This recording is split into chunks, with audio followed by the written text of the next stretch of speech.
جی professor الرحمن الرحیم اللہم صلی علی سیدنا و مولانا محمد و علی آلہ و صحبہ و بارک وسلم۔ قبلہ غازی صاحب، آپ کے لیے میں نے ایک شعر لکھا تھا کہ اتنی جرت سے کون بولے گا آپ کو میری عمر لگ جائے۔ آج میں اس شعر میں ترمیم کے ساتھ آپ کو دعا دیتی ہوں کہ اتنی جرت سے کون بولے گا آپ کو عمر خضر مل جائے۔ ہم گھروں میں بیٹھ کے خواتین تماشا دیکھ رہی ہیں کہ الرجال قوامون علی النساء کہنے والے 57 اسلامی ممالک کے حکمران کس نیند میں سو رہے ہیں، وہ کس بے حسی کا شکار ہیں۔ تو آپ نے جس جرت، غیرت دینی اور احساس امت کا مظاہرہ کیا، شکر الحمدللہ کوئی تو بولا، کسی نے تو اس ظلم کے خلاف آواز اٹھائی، ورنہ کل تک مجھے یوں لگتا تھا کہ میں سیدنا امام زین العابدین علیہ السلام کے ساتھ کوفہ میں کھڑی ہوں، جنہوں نے فرمایا تھا کہ مجھے یزیدیوں کی یزیدیت نے اتنی تکلیف نہیں پہنچائی جتنی کوفہ والوں کی خاموشی نے۔ اور جان لو کہ جب بھی کبھی کہیں ظلم ہو اور امت اس کے اوپر خاموش ہو تو وہ لوگ کوفی ہیں، وہ جگہ کوفہ ہے اور وہ رویہ کوفیانہ ہے۔ تو مجھے تو سمجھ نہیں آ رہی کہ سسکیاں کس زبان میں لکھوں۔ آج الفاظ آپ دیدہ ہیں، اور جو آپ کا حال ہے نا، روز آج 11 دن ہو گئے ہیں، ہم مائیں جب اپنے بچوں کو روٹی دیتی ہیں نا تو ہمارے بچوں نے انکار کر دیا کہ ہم ایک وقت روٹی دے دیا کریں۔ ہم سے نہیں دیکھا جاتا غزہ کے اندر اپنے معصوم بہن بھائیوں کا اس طرح سے گاجر مولی کی طرح کٹنا، گویا ان کو تو انسان بھی نہیں سمجھا جا رہا۔ اور یو این او کا جنرل سیکرٹری کھڑا ہو کے کہتا ہے کہ دنیا میں اگر کسی نے جہنم دیکھنی ہے تو وہ غزہ کو دیکھ لے، غزہ کے بچوں کو دیکھ لے۔ دوسری طرف یو این او امداد بھجواتا ہے مصر، اور مصر کی جو بارڈر لائن ہے وہ بند کی گئی ہے۔ یہ دنیا کس کو تماشا کر کے دکھا رہے ہیں؟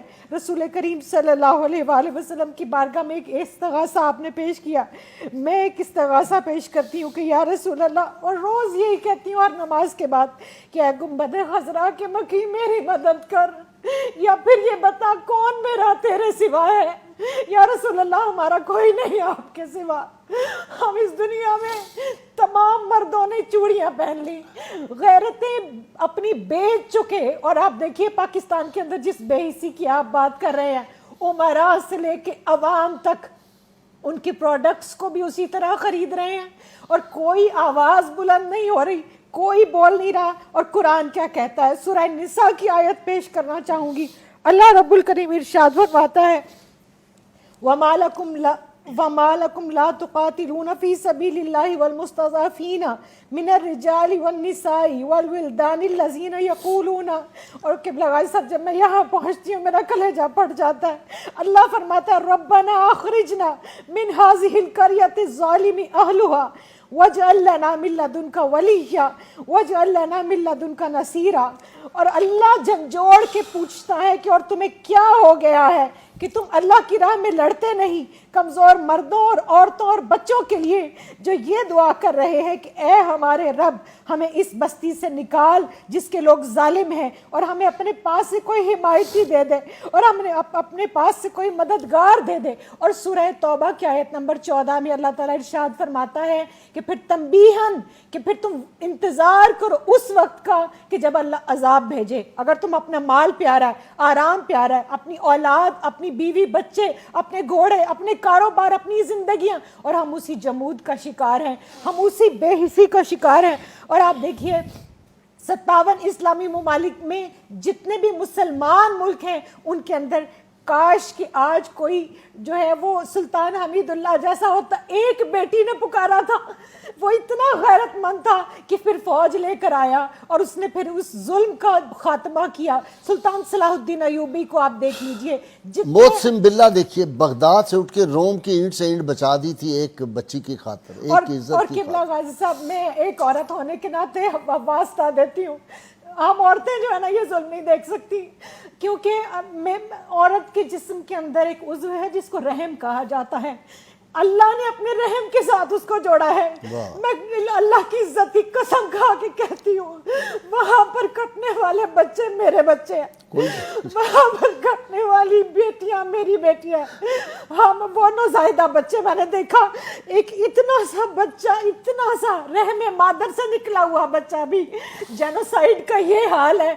اسلام کشی نہیں, مسلمانوں کی نسل کشی کی جا رہی ہے, اور ہم چپ کر کے کئی سال سے یہ تماشا کشمیر میں بھی دیکھ رہے ہیں, فلسطین میں بھی دیکھ رہے ہیں, برما میں بھی دیکھ رہے ہیں, انڈیا میں بھی دیکھ رہے ہیں, اور ہم نے کئی سال تک افغانستان میں بھی دیکھا. لیکن جب افغانیوں پر یہ وقت آیا تو پاکستان نے اپنا بارڈر کھولا. آج میں یہ ہاتھ جوڑ کے مصر کے حکمران سے کہتی ہوں کہ تم مانا کہ تم نصرانی ہو, لیکن تم وہی ہو. یاد کرو کہ جب تمہارا قافلہ آیا تھا نا تو میرے نبی رحمت صلی اللہ علیہ وآلہ وسلم نے تمہارے لیے مسجد نبوی کو کھول دیا تھا. خدا کے لیے ان کو انسان سمجھو, یہ انسان ہے, یہ انسانوں کی اولادیں ہیں, یہ ہمارے بچے ہیں. تم جانوروں سے پیار کرنے والے ہو نا, تم ہیومن رائٹس کی بات کرتے ہو نا, کس ہیومن رائٹ کی بات کرتے ہیں؟ کم از کم ان کو انسان سمجھ لے. اور یہ جو وہاں پر غزہ کے اندر اجتماعی قبریں بنائی جا رہی ہیں اور ان کو جو جلا وطن کیا جا رہا ہے, اصل میں تو یہ ان کا وطن تھا. وہ وطن چھوڑ کر کہاں جائیں؟ تو یا رسول اللہ انظر حالنا, میں تو اتنا ہی کہوں گی, یا حبیب اللہ اسمع قولنا. اور وہ لوگ جو حضور غوث الاعظم کو مانتے ہیں وہ حضور غوث الاعظم جیلانی کا جہاد بھی یاد کریں. آج یہ امت جس وہن کی آپ نے بات کی, یہ کیوں وہن زدہ ہو گئی؟ ان کی تلواروں کو کیوں زنگ لگ گیا؟ یہ ظلم کے خلاف آواز بھی نہیں اٹھاتے. چلیں میں اور آپ تلوار لے کر نہیں نکل سکتے, ایک ریاست کا کام ہے کہ وہ نکلے, لیکن ہم آواز تو بلند کریں. آج تمام سوشل میڈیا کے اکاؤنٹس بند کر دیے جاتے ہیں